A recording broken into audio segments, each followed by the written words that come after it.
My name is George Galloway, presenter of كلمة on Almayadeen television. Mind you, I don't mince my words. I speak كلمة and my audience does too. كلمة free word, free for me, free for you. Catch it. Nice to meet you, fella.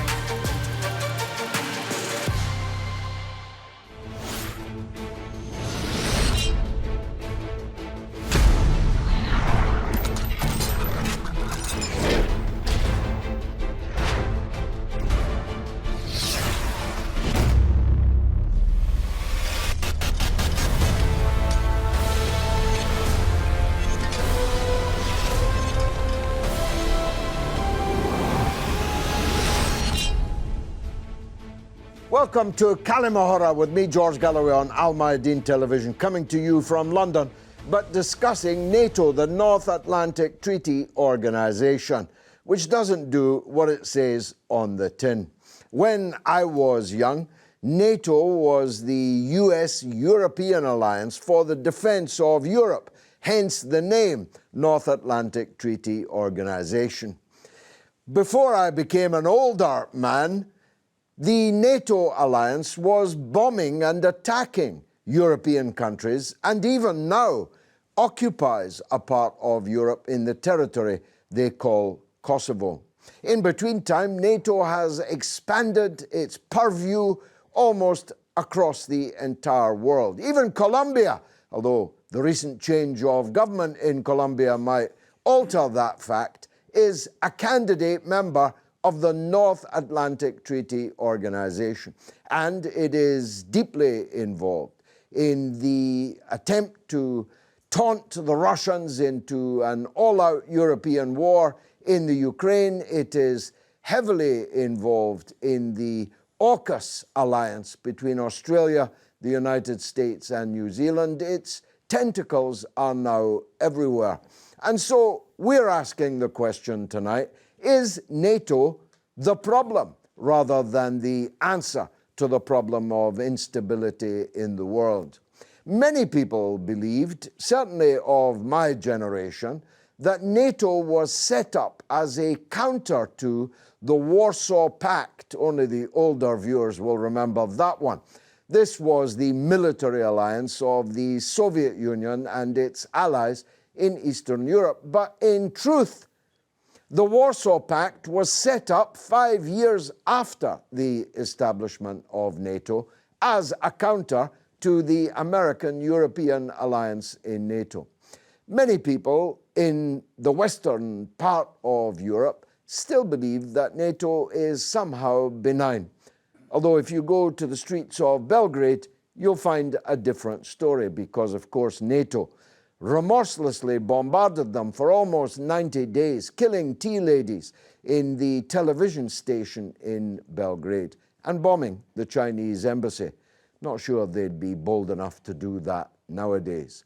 I'm joined, as always, by a group of distinguished experts. I'm merely the enthusiastic amateur. And the first of those is older than NATO. Well, almost. He is the veteran British politician, twice Mayor of London, the first and finest Mayor of London, and my former parliamentary colleague, Ken Livingstone. Ken, welcome back to the show. Can I just correct you? I was actually born 2 years before NATO. Yeah, I knew you would be vain enough to point that out, but it was in the ballpark, so I thought I'd try and get away with it. But you're looking splendid. But it dominated our lives growing up. It has. Yeah. So tell us about But we were told all the time we had to be in NATO because Russia, the communists, were going to invade Europe.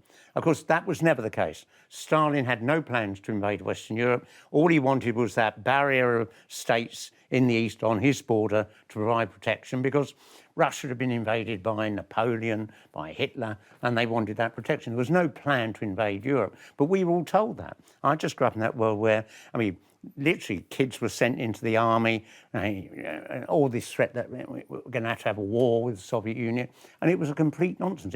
All it was about America dominating the world.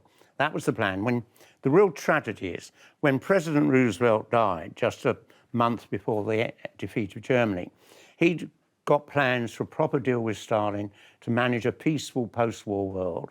But then Truman, deeply reactionary president, and he was all about rolling back the Soviet Union. I mean, a lot of American politicians were frightened that, people were very great fans of Stalin because he defeated the Nazis, and they thought that it might spread around the world. They feared the spread of communism. And so in, 50 years after the war, we spent billions and billions of pounds on military that just wasn't needed or necessary. We could have done so much better for the lives of our people in Britain if we hadn't done that. And on the logic that you have explained, when the Soviet Union collapsed and these former Allied states in the Warsaw Pact became themselves, for the most part, thoroughly reactionary, and many of them United States satellites, there was no further need for NATO. So why did it continue and why has it expanded? Well, I suspect a lot of it is, of course, it generates a lot of money for the arms industry. And the arms industry would have been terrified. If the Cold War comes to the end, we're going to have to shut down, So I think constantly ramping up this fear that we're under threat and all that, we need to spend more on our military, goes on and on and on. And it's been a disaster because you actually look at how, here in Britain, how much underfunding there is for our schools, our NHS now. I mean, the NHS now is getting 18% less than it would have done if the Tory government had carried on with the spending of the previous Labour government. An 18% cut in our NHS. I mean, I've been waiting for a year for just a small operation to remove a little precancerous growth. That's ridiculous. Gerry Downing, a retired bus driver, another one looking remarkably young for a retired man. He stopped driving buses, but he's still fighting for socialist revolution in Britain and indeed elsewhere in the world. Do you have a more nuanced position? Because some of your current in left-wing politics, at least recently, I'm thinking of commentators like Paul Mason and others, former Trotskyites at least, who have become big on NATO. They even describe it as a kind of an example of collectivism. Where do you stand on NATO? Well, let me voice my outrage at the beginning to the Ukraine solidarity campaign led by one Chris Ford, and now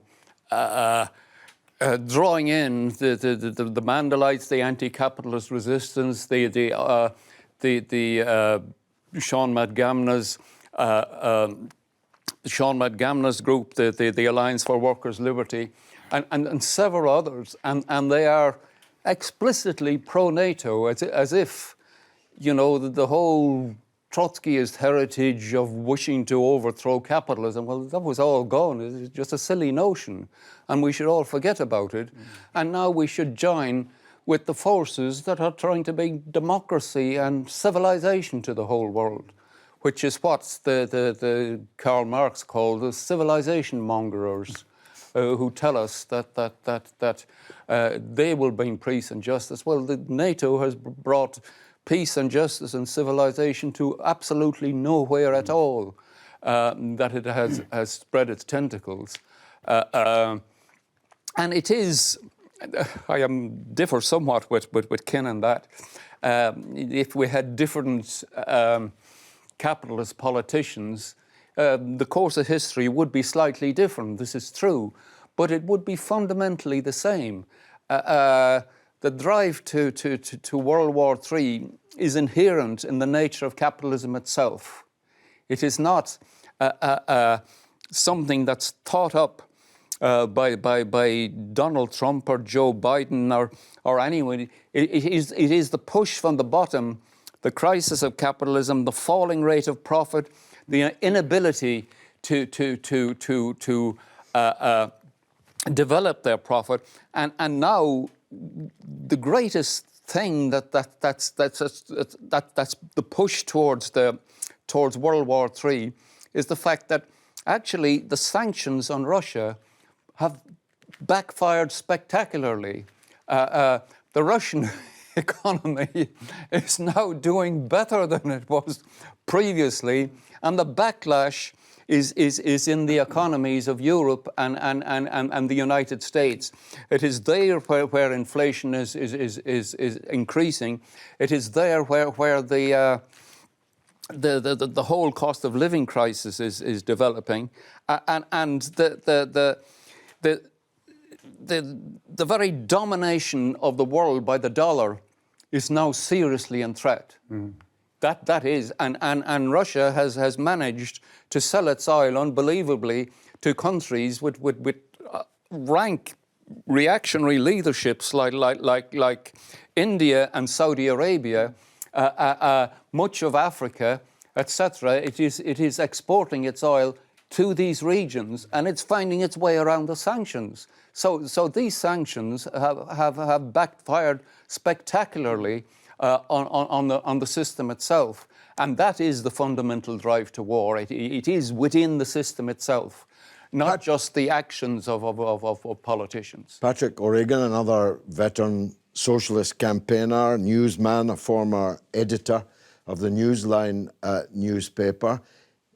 And yet, NATO enjoys, I suppose, unanimous, parliamentary anyway, support. You would not find any member, perhaps for the first time ever, in the British Parliament today that would call for the abolition of NATO. Not a single Labour member of Parliament would do We that did now. when we were MPs. Indeed. We've lived so long that we have Trotskyites for NATO and no anti-NATO Labour MPs. Patrick. Well, this is one Trotskyite who's not for NATO. I think that NATO is alive, it's well, and it's pushing east. It is the NATO powers that are supplying Ukrainian fascists with all the latest equipment. They intend to fight to the last Ukrainian and to do as much damage to Russia as possible, and if possible to engage in a bit of regime change at the end of it. This is their hope, this is what they wish to do. It's a fantastic situation where people like Johnson and Truss can say more war, we're for the Ukrainian war, more war, bigger war, better war. This is what their policy is. It's a fantastic situation because it's the working class of the world that are paying for it. And this is where my opinion is they're going to come unstuck. You now have got gigantic inflation in oil, in food, and so on. You've got people in Britain who are eating every other day, and families who say that they eat every 3 days, and all this sort of stuff. There's been a colossal inflation taking place, and that inflation has taken place because Russian oil has been stopped. Ukrainian wheat, in the main, is lying rotten on the ground, and the whole world is going hungry. Why? Because the imperialist powers are determined to weaken Russia. And I think it's big changes have taken place. After all, China has put some kind of space vehicle on Mars. This is a country that 100 years ago was a nation of coolies. If you read Snow's book, he talks about the British compound in Shanghai and its garden with no dogs or Chinese allowed on it. This was it. They were the absolute pariahs of the planet. And now, 100 years later, they have made a colossal leap forward, both militarily, technically, and industrially. They were the workshop of the world, so to speak, and they were treated as such. And Russia provided its share of oil and fuel. What's happened? Well, what's happened is that 10 years ago, you could be a Russian oligarch and own the Standard. The London daily paper, yes. That's right. You could own the Chelsea Football Club. You could have a huge mansion, huge homes. They had an absolutely super relationship with the Russian bureaucracy. And the Chinese, well, I can remember when John Macdonald went into the House of Commons with a little red book, threw it across to the Tories and said, you better read this, because if you're going to have a lip and teeth relationship with China, this is what you need. And they did it. The Chinese were actually building a British nuclear power station. Then it changed. Why did it change? Because now Russia and China are industrially and scientifically ahead of imperialism. The British bourgeoisie are trying to claw everything back. They, they've had to put an end to accepting millions of Russian oligarchs for their funds and all the rest of it. And now it's war to Russia to the end. Why? Because capitalism and imperialism can glimpse that they're being outgunned. You've seen the future, and it That's right. perhaps And, works. That's why. Let's get an independent view. After all, you lefties have had your say. Dr. Phil Bevin from Birmingham in England, an independent scholar, writer and researcher. Let's hear what he thinks. Thank you, George. Is it NATO that's creating the problems around the world? Thank you, George. Short answer would be yes. I mean, it's a little bit more complicated than that, and there's different factors at play. But the main issue is NATO expansion at the moment, which basically what NATO's doing is breaking a lot of agreements that it has previously had with other countries. And that's what's causing a lot of tension. And people, it's got other countries, particularly say Russia, China, very nervous because they've got this nuclear alliance on their doorstep. And because they've broken their word so many times, I mean, NATO has, they can't trust what they're going to do next. And that is why you've had all of this tension over Ukraine and then followed by Russia's invasion of Ukraine. It's because they don't trust NATO not to use the situation in Ukraine, NATO's expansion in Ukraine, to weaken and destabilize Russia. And one of the reasons they don't trust NATO not to try and use Ukraine to destabilize Russia is because the United States, politicians and organizations in the United States have explicitly said that that's what they want to do. They want regime change in Russia. So in a sense, particularly in Ukraine, what's happening is kind of an aggressive defensive policy from Russia. And we've seen this from Russia in history before. For example, the Soviet Union during the Second World War had expanded into Eastern Europe to create a series of buffer states that would help to protect Russia from any future aggression from the West. And of course, even before that, you had the Russian Civil War, which was basically Winston Churchill organised the White Armies and to be backed by foreign troops, which invaded Russia from the West. So the Russian invasion of Ukraine has to be seen in context of the origins of previous Western invasions of Russia. In your assessment as a scholar, has NATO been a pact for peace or a pact for war in recent years? Going right back to its origins, NATO, in my view, it's my personal view, my view is that NATO has never been a pact for peace, because it comes out of, if you go back to the end of the Second World War and the beginning of the Cold War, you had the dropping of the atomic bomb on Hiroshima and Nagasaki, and we now know through historical documents that was a war crime. It was completely unnecessary for that to happen. The Japanese were going to surrender anyway, and not the only reason, but the main reason they did it was one, to test these weapons, and then the other main reason was to frighten off the Russians.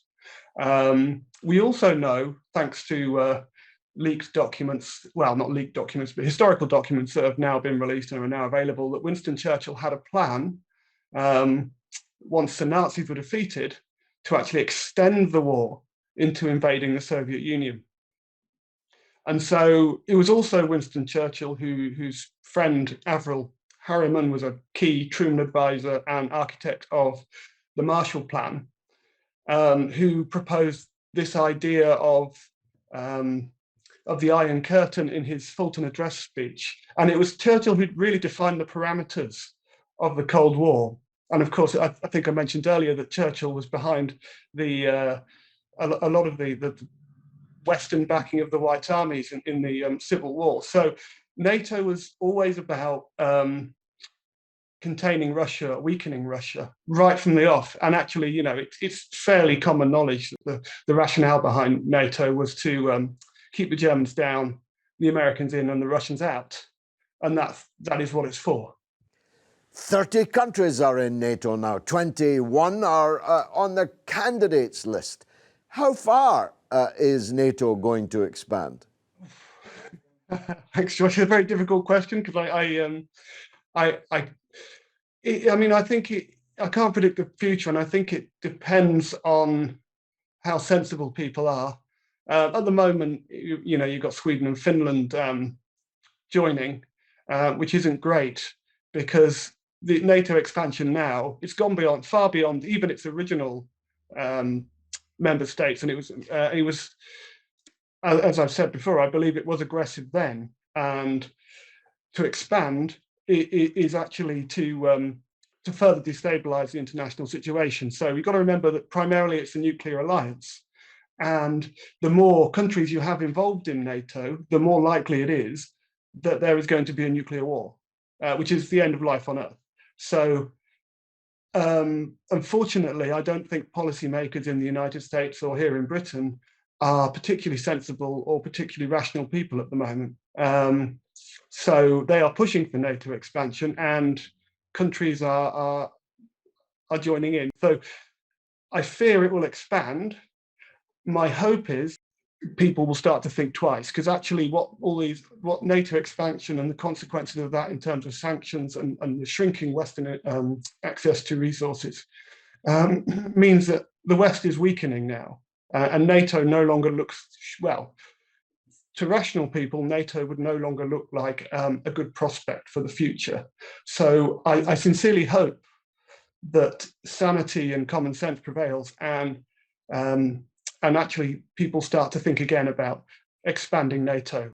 The UK has always been involved in the arms race since the very creation of NATO. Some say that as much as 80% of our research and development spend is on militarily related products and developments. So if NATO were to stop expanding, if it were to come into greater question, what would be the impact on the economy of that?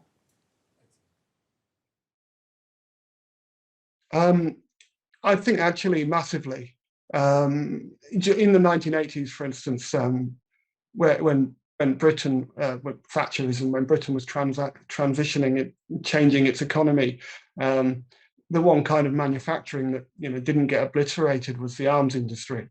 So the focus on NATO, and just recently the government announced another 16 billion spending on the weapons industry. And the more money that gets spent on arms manufacturing, the more power you give the big arms producers like BAE Systems. And the more power they have is the more leverage they have over politics. Because if they're the ones that are providing jobs, then they've got a huge kind of lobbying interest in politics and also public perception to an extent. Because if people lose their jobs by closing the military manufacturing industry, then obviously that's going to have a negative impact on politics. But also at a bit more deeper level, it's important to, if you're really trying to understand the impact of NATO on the economy of this country and elsewhere, again, you need to look at the history of it. And it's essentially as a successor to the British Empire. Because at the end of the Second World War, obviously, NATO was a British invention, and one of the big purposes of it was to keep Britain at the top table.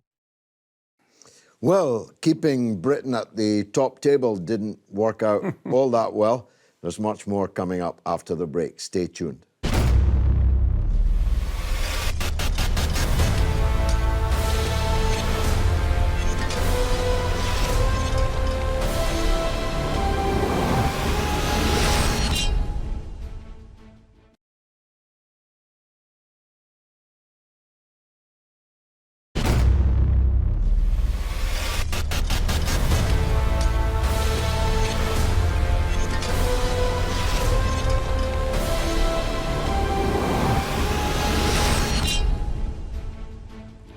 I'm George Galloway. This is كلمة on Almayadeen television, discussing NATO, which is coming to you, I promise you, wherever you are, because NATO is vaultingly expansionist. It is turning up in parts of the world which were never even dreamt of as potential theatres of NATO military action, even just a decade or two ago.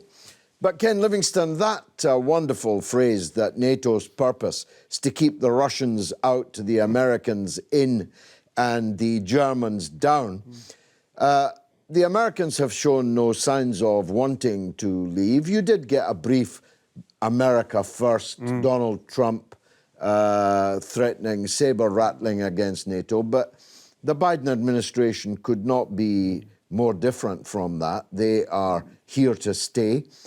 And far from keeping the Germans down, they are being actively encouraged to rearm, to build up their armed forces. And as for keeping the Russians out, well, they're not keeping them out of Ukraine very successfully. So in that sense, is NATO failing? Well, I mean, what I find interesting about the bulk of the British media, when they're talking about Russia's invasion of Ukraine, they don't talk about the fact that in Crimea, 90% of the people were Russian.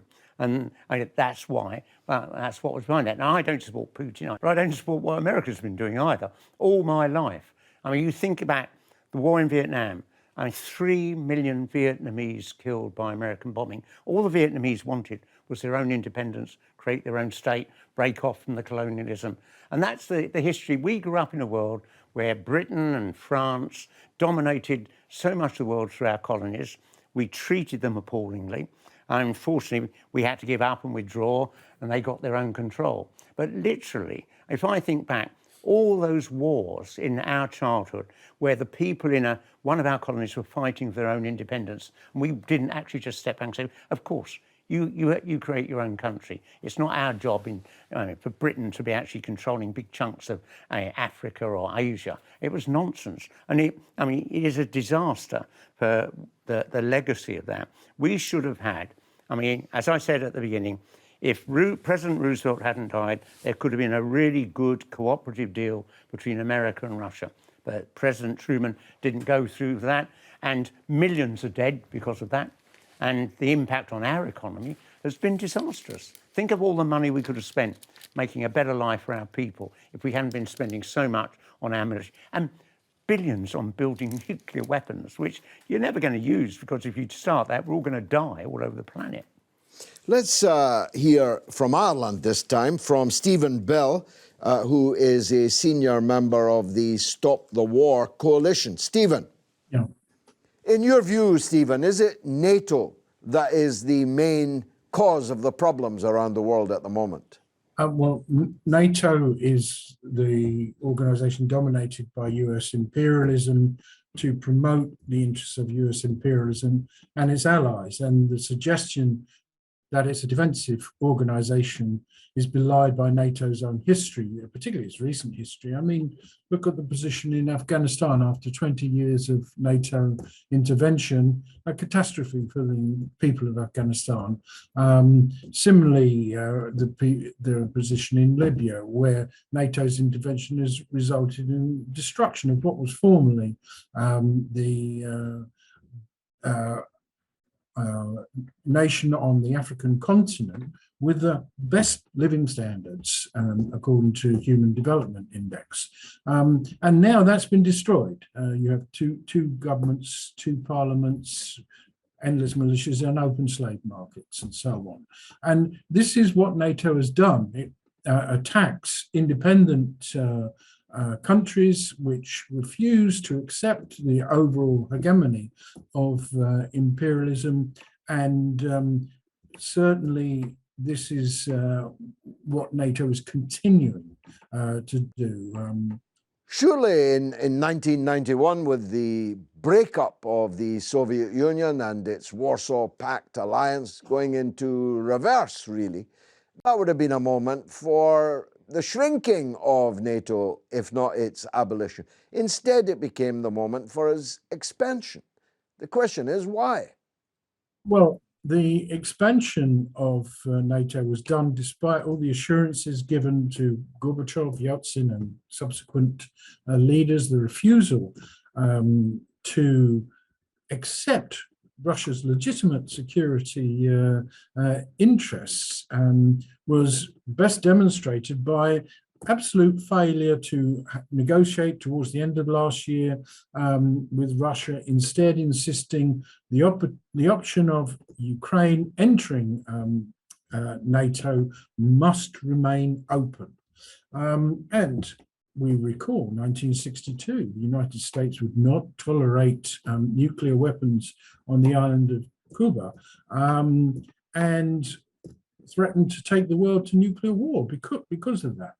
Yet somehow Russia is supposed to accept the possibility and probably inevitability of nuclear weapons being stationed within 10 minutes flying time of Moscow, and the opportunity of the US, which it seeks as part of its military dominance, to destroy Russian nuclear weapons before it has the chance to retaliate, so that the United States has effectively first strike capacity. And that's what's so dangerous about the situation, that the US is pursuing a line which envisages the possibility of nuclear war and the possibility of it surviving. What's the reason for the eastward expansion, one that was ruled out, by the way, in promises made to Gorbachev at the end of the Soviet Union? But they're not just expanding in Eastern Europe now and causing a major war on European territory in the Ukraine, but they are expanding towards Eastern Asia. Why? Okay. Why now? At the heart of this is the decline of the US economically. I mean, it's not an absolute decline. It still has a very powerful economy, but relatively it is declined in the world. According to the IMF, China surpassed the US in the size of its economy in 2016. By 2021, China represents 19%, this is IMF figures, 19% of the world economy, the US 16%. And by 2027, the IMF estimates that the Chinese economy will be 30% larger than the US. So the US has lost the peaceful economic competition with China, but where the US and developing countries, throughout Asia and Latin America and so on, are growing faster than the United States. So unable to now outcompete its rivals, the one area where the US has an absolute dominance is militarily. Its military budget is larger than the spending of the next 11 powers combined. Right? So it's huge military power, and it's using that to shake up what it can't shake up and organize economically. It's attempting to do militarily. How has NATO's expansion affected other countries? Even Africa is now a playground for NATO. How has it affected people there? Well, you see the attempts to strengthen military alliances in what it calls the Indo-Pacific, but everybody else calls the Asian Pacific, and in the North Africa, West Asia, attempts to draw in Arab countries into a system of alliances with Israel via the Abraham Accords and so on and so on. So you have a sense of collective security. The GCC, Gulf Cooperation Council, was an attempt to do that historically, but absolutely failed. So this, they think, is a better attempt, and Biden is continuing Trump's policy on this. They want Saudi Arabia in and so on. But they are also talking in terms of, and the most recent NATO summit at Madrid talked in terms of Africa as NATO's southern neighborhood. Now, this is just a further expression of what the US used in the 19th century, the Monroe Doctrine, when it regarded Latin and Central America as its southern neighborhood, and it had the right to control. And so you have this potential threat that wherever the developing world is making progress, and the African continent has seen a growth of economic relations with both China and Russia in recent years, China especially, the United States believes that it has the right, whether via NATO or on its own, to change that, to overturn that, regardless of the desires of the African people. And again, this is, it's an expression of its economic weakness. It can't simply make an economic offer anymore. It has to use the threat. Gerry, Bob Dylan's line, you can't win with a losing hand. The more you listen, NATO's got a losing hand, economically, most importantly, but it's also not true what Stephen said, that they are militarily dominant. You can say that they won the war in breaking up Yugoslavia, but ever since then it's been a losing hand. It's just a year ago that men on bicycles chased them out of Afghanistan. They've spent hundreds of billions in Ukraine and failed. So if you're failing economically and you're failing militarily, what's left? Well, I think there's a great deal of exaggeration here about the decline of US imperialism. I've read an article recently that says, well, actually, US imperialism has not declined. What it has done, it has globalized.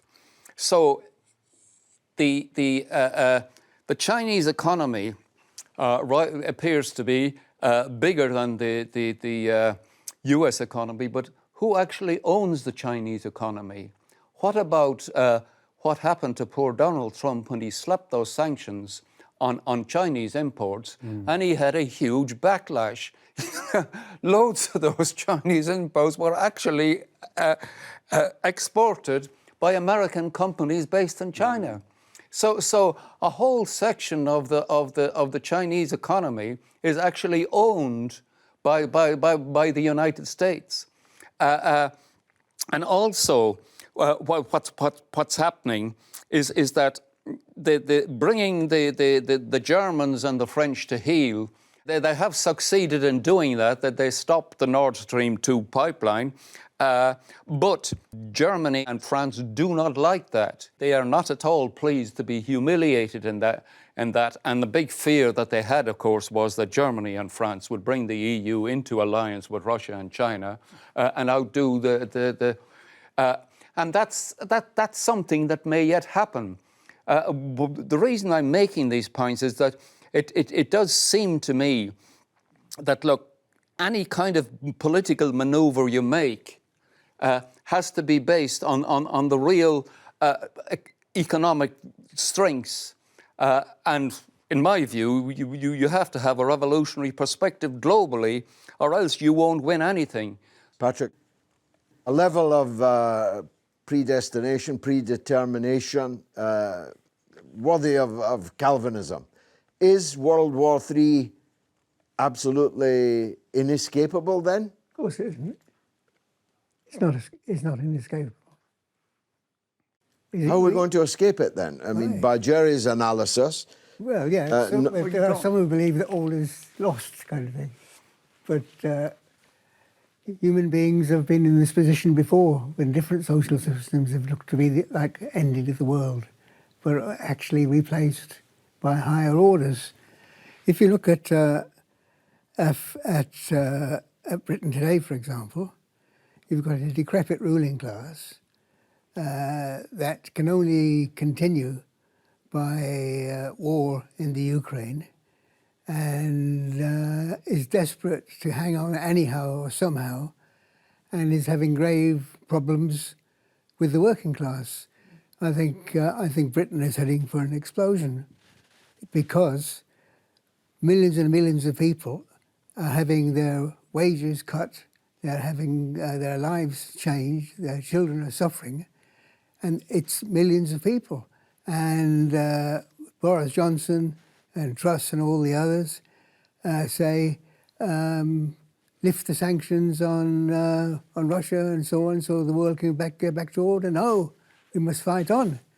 So their struggle to maintain the capitalist order and to take an opportunity of the crisis in the Ukraine to drive Russia back, which involves raising huge price increases, wage cuts and all the rest of it, is creating revolutionary situations in the European countries, in Britain, and also in the United States. Gerry, we're going to do one last round. Right. I want your view on how all this impacts NATO. It's my case here, let me be the devil's advocate, that NATO is a military failure because it's not the size of the dog in the fight that counts, it's the size of the fight in the dog.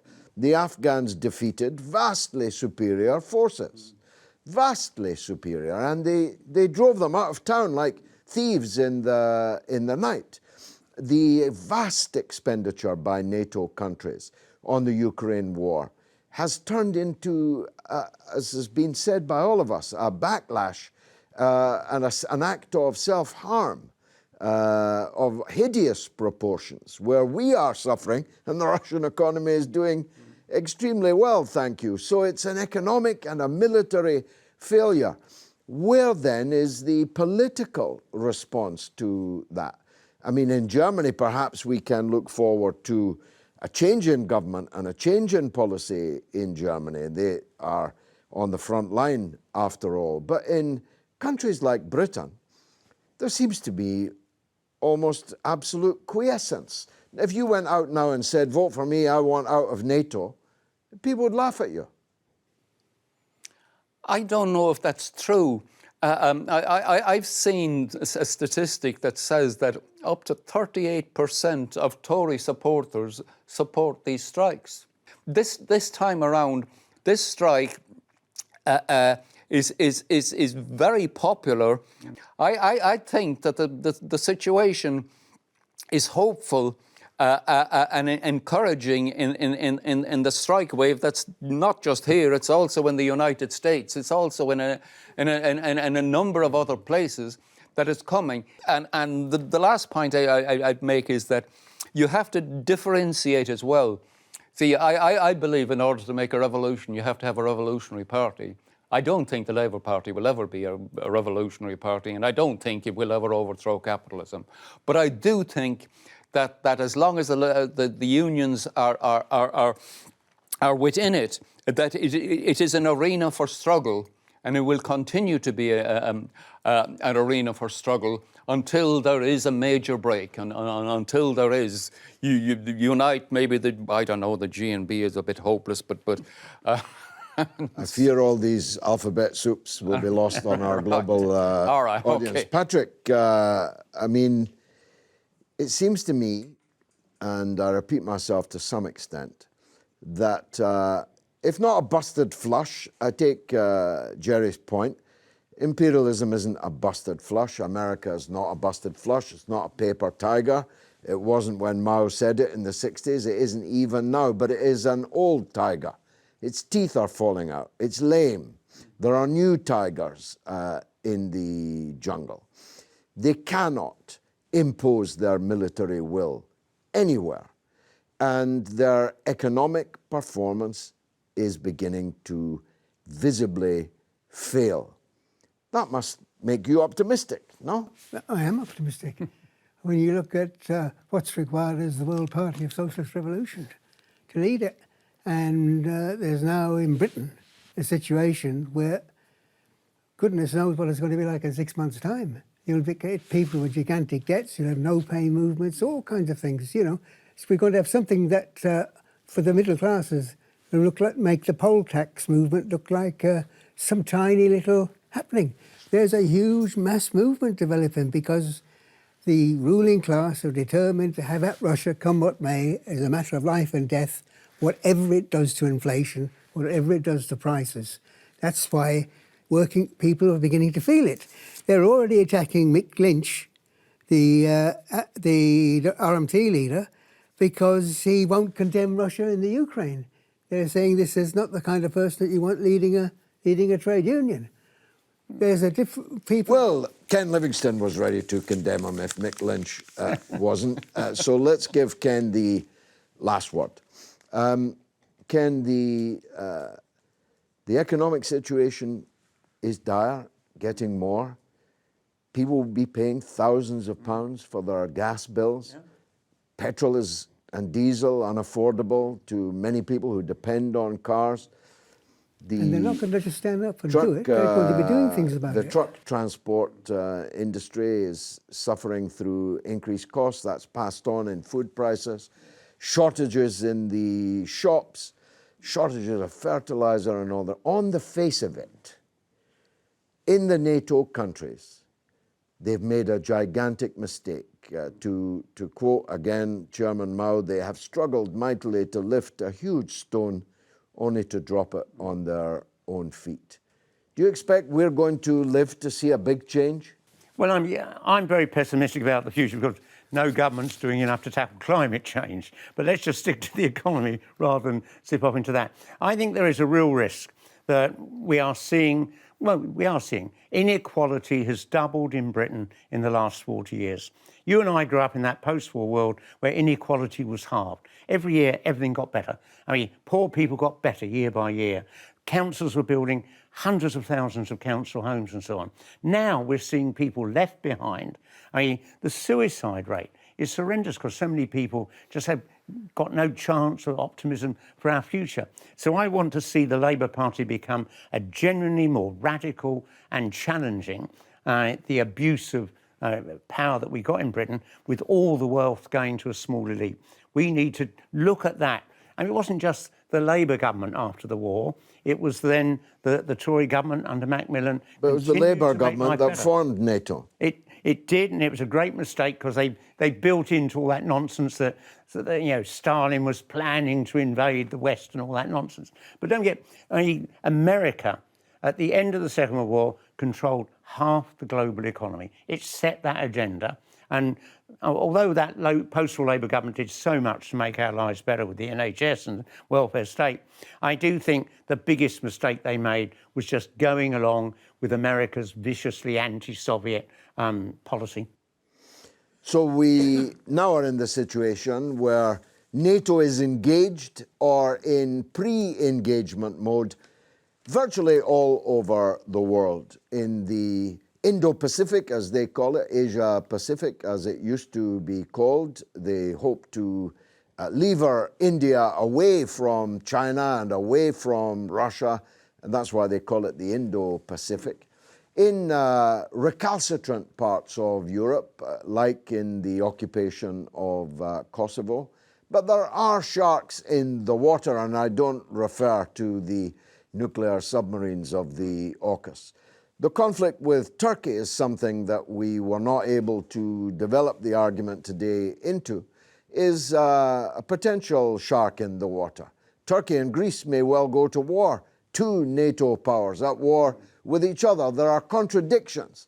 As Gerry said, France and Germany are not at all pleased to be being led by the nose by the Anglo-Saxon alliance of Britain and the United States. There are tensions inside NATO. Failure in Ukraine will surely accentuate them. The economic crisis amongst NATO countries and their own people's uprising in response may very well achieve what we peacemongers were never able to achieve. Maybe NATO will have to abolish itself at the rate things are going. I've been George Galloway. This has been Kalima on Almayadeen Television. Thank you for watching.